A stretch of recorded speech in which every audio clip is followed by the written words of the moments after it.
This class is getting ready to have their photograph taken for the high school yearbook. Nothing unusual about them. They're much like you, like any group of boys and girls 13 to 15 years old. Hold still, please. Don't move. Thank you. Here it is, 17 young people. Some tall, some short, some fat, some thin, some strong, and some not so strong. However, all have one thing in common. They all are adolescents. Young people in the process of changing from child to adult. This stage of development, during which the physical changes from child to adult occur, is called puberty. Puberty usually begins at an earlier age in girls than in boys.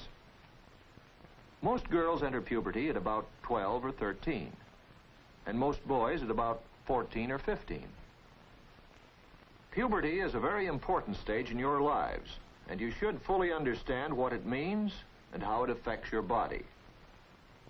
These simplified drawings represent the bodies of a growing boy and girl before the onset of puberty.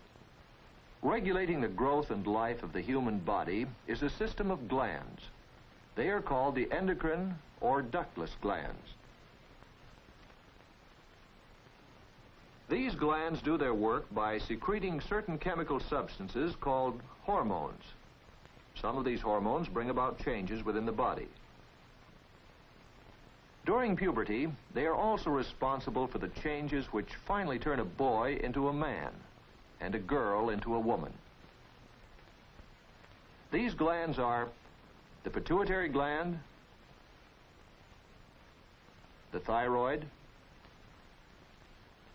the parathyroids, the adrenals, the pancreas, and the sex glands.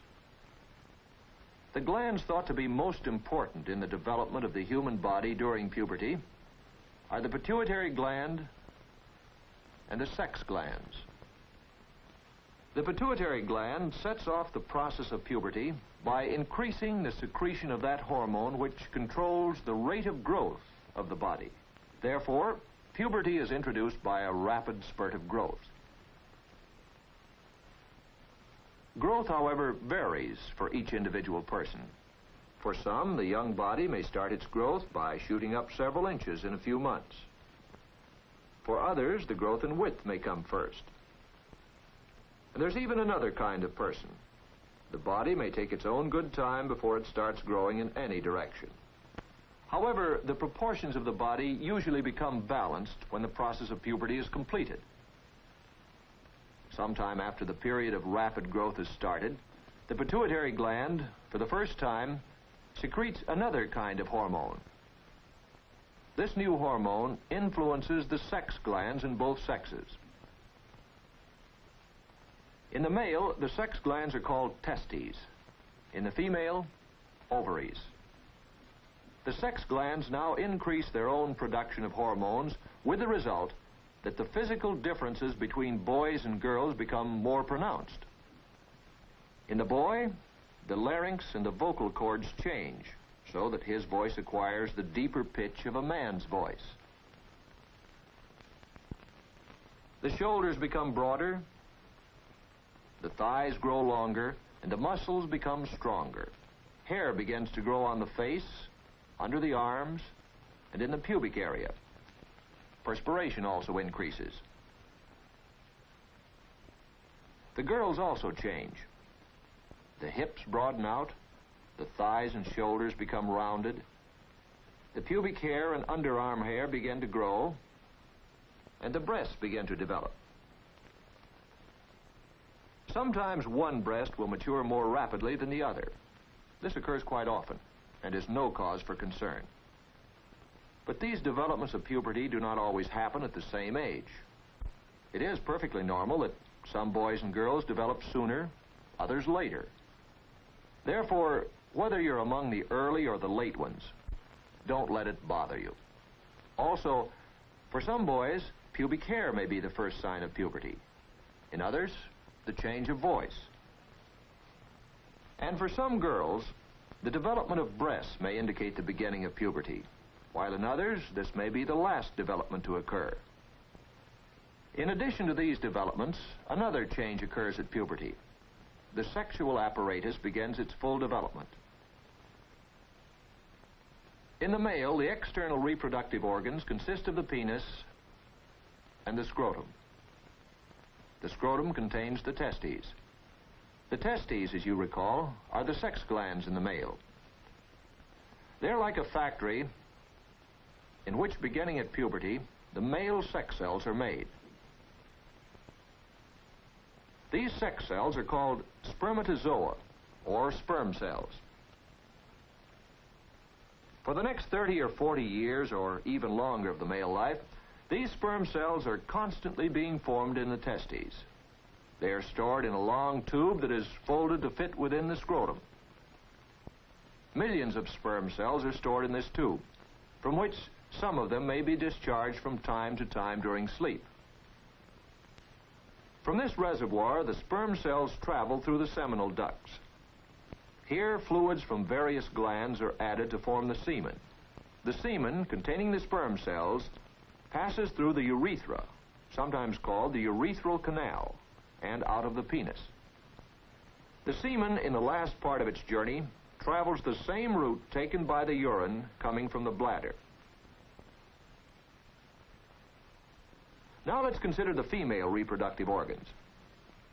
Seen from the outside, they consist of several folds of skin called the labia. Unlike the male, the sex glands of the female, the ovaries, are located well within the body. At puberty, the ovaries begin to discharge eggs.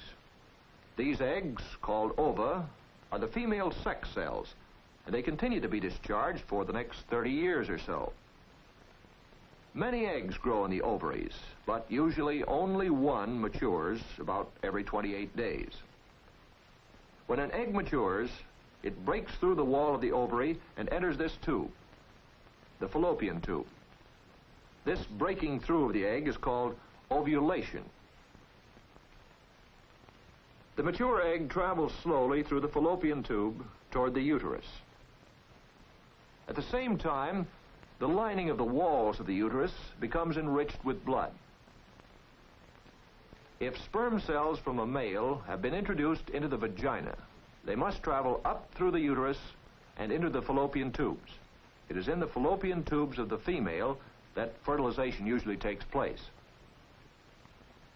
Fertilization is the process whereby a single male sperm combines with a female egg to produce a new human life. The fertilized egg then moves on and attaches itself to the walls of the uterus. The baby is developing in the uterus of the mother.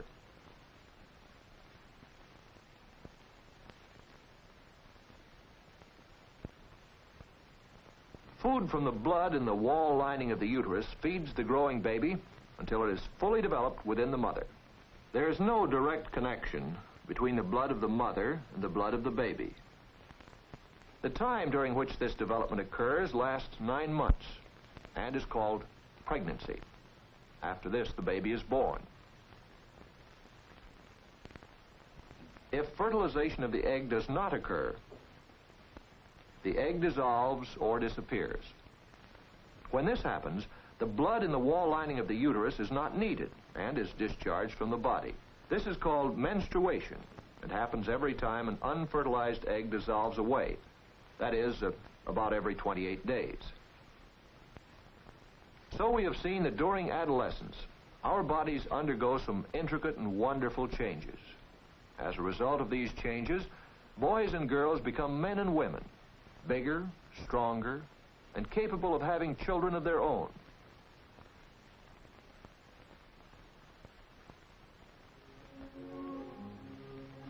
Adolescence is the time of transition from childhood to adulthood, giving you the privileges as well as the responsibilities of a mature human being.